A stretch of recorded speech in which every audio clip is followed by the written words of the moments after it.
ارومیه شهری تاریخی و کهن در شمال غرب ایران، مرکز استان آذربایجان غربی است. این شهر به دلیل موقعیت جغرافیایی خود در کنار دریاچه ارومیه و قرار گرفتن در مسیر کاروان‌های تجاری همواره محل تبادل فرهنگی و اقتصادی بوده است. ارومیه در طول تاریخ خود محل سکونت اقوام، ادیان و مذاهب گوناگون از جمله مسلمانان، مسیحیان، یهودیان و زرتشتیان بوده و به دلیل وجود جامعه‌های مذهبی متعدد شهری پر جنب و جوش با بازارهای فعال و محله‌های پر رونق بود. برخی از پژوهشگران قدمت جامعه یهودی ارومیه و مناطق اطراف آن را تا اولین مواجهه یهودیان با گستره جغرافیای ایران در دوران آشور به عقب می‌برد. از یهودیان ارومیه نیز همچون بسیاری از جوامع یهودی دیگر تاریخ مکتوب و مشخصی در دست نیست. نخستین گزارش دقیق از این جامعه را ربی داوید دبیت هیلل، یک سیاح و عالم دینی یهودی، در اوایل قرن 19 میلادی به دست داده است. او نویسنده‌ای آگاه و دقیق بود که وقایع اجتماعی و مذهبی جوامع یهودی مسیر حرکت خود را ثبت می‌کرد. او یهودیان ارومیه را جامعه‌ای بسیار ثروتمند و متشکل از 200 خانواده ذکر کرده و یک حادثه تلخ در ارتباط با این جامعه را که در زمان حضورش در ارومیه رخ داده در کتاب خود ثبت کرده است. ماجرا به سال 1826 میلادی باز می‌گردد. یک کودک مسلمان در شهر ناپدید شد. ادعایی نادرست مبنی بر اینکه یهودیان کودک را برای مراسم عید پسح کشته‌اند، از سوی برخی مردم و مقامات محلی خون بسیاری را به جوش آورد.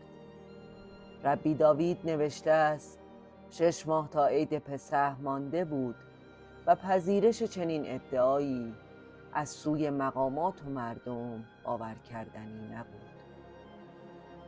در این زمان پیرمردی محترم و ثروتمند به نام ملا رفائیل رهبری جامعه یهود را در دست داشت.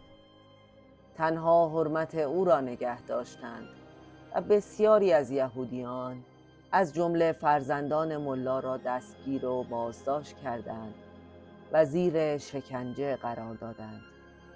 یکی از یهودیان را کشتند و جسدش را بر دروازه شهر آویختند. ملا رفائیل نامه‌ای به عباس میرزا، فرزند و نایب السلطنه فتحعلی شاه که در آن هنگام والی آذربایجان بود نوشت و دادخواهی کرد.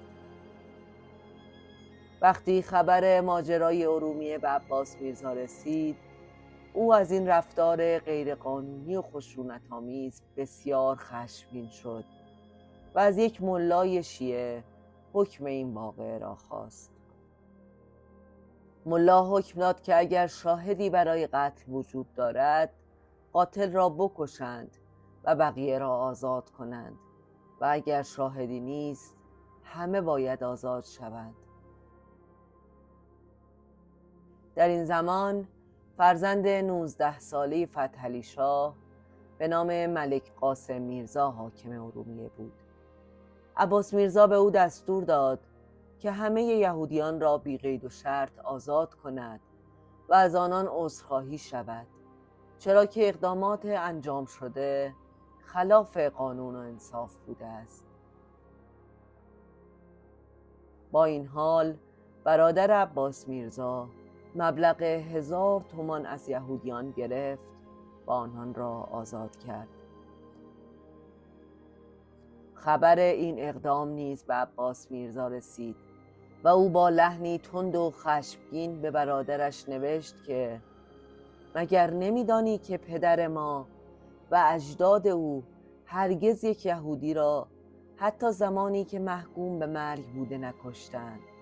تو چگونه جرأت کردی یک یهودی را بدون شاهد و چنین وحشتناک بکشی؟ این گناه بر دامان تو و فرزندانت خواهد ماند و من از آن اعلام براءت می کنم. عباس میرزا همچنین دستور داد که حاکم ارومیه هرچه سریعتر پول را به یهودیان بازگرداند. ربی داوید نوشته است که تا زمانی که من در ارومیه بودم پول به یهودیان عودت داده نشده بود. این حادثه نمونه ای از چالش ها و تهدیداتی بود که جامعه یهودیان ایران در زمان قاجار با آن مواجه بودند و از این رو اهمیت دارد که در شهری رخ داده است که به دلیل تنوع قومی و مذهبی و ساختار فرهنگی و اجتماعی یکی از شهرهای نمونه ایران در همزیستی صلح‌آمیز و رواداری و مداراجویی به شمار می رود.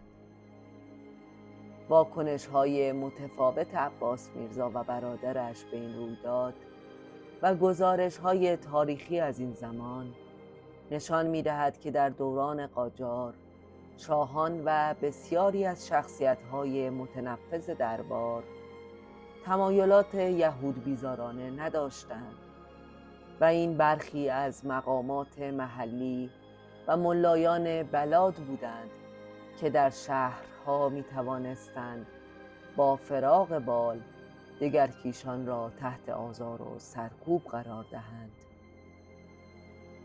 چنین رویدادهایی اهمیت حکومت قانون به عنوان حافظ جان و مال و حقوق تمامی شهروندان را نشان می دهد.